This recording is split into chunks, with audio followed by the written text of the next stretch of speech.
Hi అండి, welcome to తయారమ్మాస్ kitchen. Hello అండి. ఈరోజు నేను తయారు చేయబోయేది నవాబీ కూర.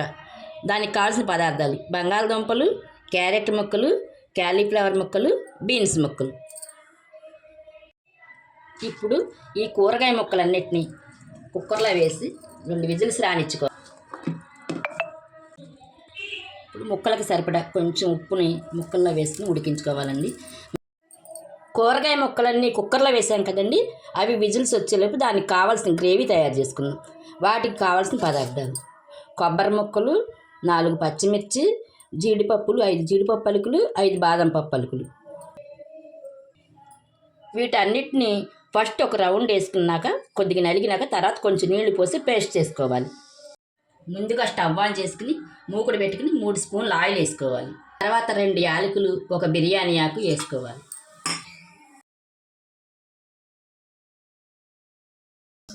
ఇప్పుడు ముందుగానే సిద్ధం చేసుకున్న కొబ్బరి పేస్ట్ వేసుకోవాలి.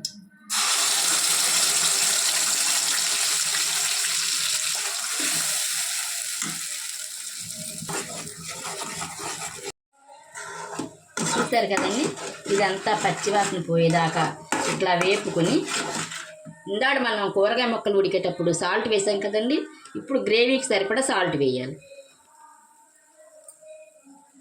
కొంచెం పసుపు వేసి కలదిప్పుకొని ఇందాక మనం ఉడికించుకున్న కూరగాయ ముక్కలన్నిటినీ నీళ్లతో సహా ఇందులో పోసేయాలండి.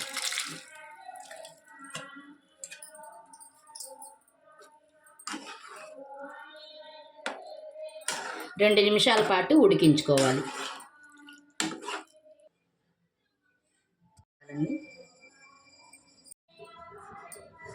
ఇంతేనండి, చూశారు కదా, ఈ విధంగా చెక్కదనం వచ్చే వరకు ఉంచుకొని ఇప్పుడు కొంచెం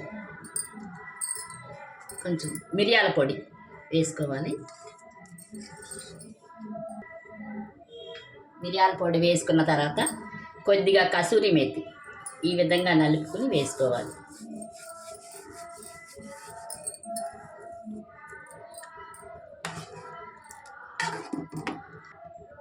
కొద్దిగా కొత్తిమీర వేసుకుని 2 నిమిషాలు ఉంచుకుని పొయ్యి కట్టేసుకోవడం. ఈ కర్రీ చపాతీ, రోటీ, బటర్ నాన్, పుల్కా వీటిలోకి చాలా బాగుంటుందండి. అంతే, నవాబీ కూర రెడీ.